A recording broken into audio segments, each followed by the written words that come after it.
Number 11, Die Another Day. Now, this film gets a lot of hate. In fact, you could have called this a franchise killer because here's the issue. This film came out in 2002, and this is technically a post 9/11 Bond, but I sort of get the feeling like this film had pretty much already been written and maybe have already been filmed by the time it was released. So, yeah, because that happened a lot with a lot of films. Like, they were filming and then 9/11 happens, and then it's like, there were certain films that were even delayed.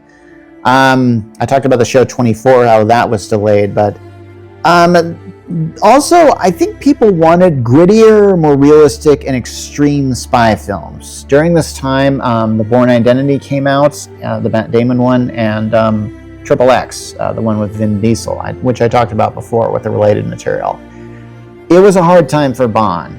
This was a very campy Bond. Now, I mentioned before that I like campy Bond sometimes, and yeah, I have to admit, this is a plot where the main villain puts a big laser in the sky. Now, the guy in Diamonds Are Forever already did that, but this guy was going to do it for North Korea, so yeah.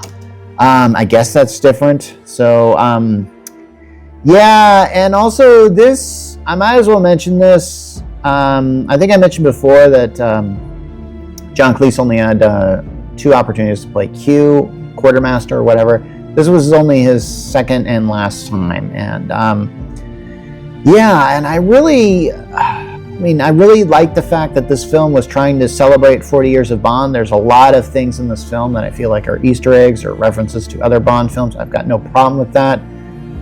The invisible car might be a bit too much. Okay, I will have to say that.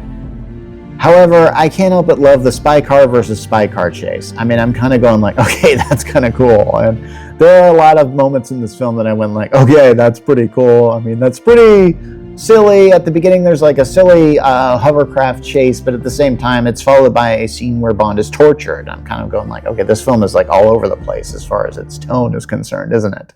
Yeah, it is, and that's kind of fine.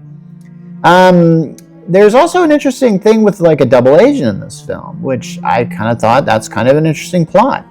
Oh, speaking of agents, Halle Berry is in this film, and I was told that they wanted to do a spin-off with her. That never happened, but I guess maybe there was too much spy stuff going on here, so whatever plan they wanted to do with her was bailed.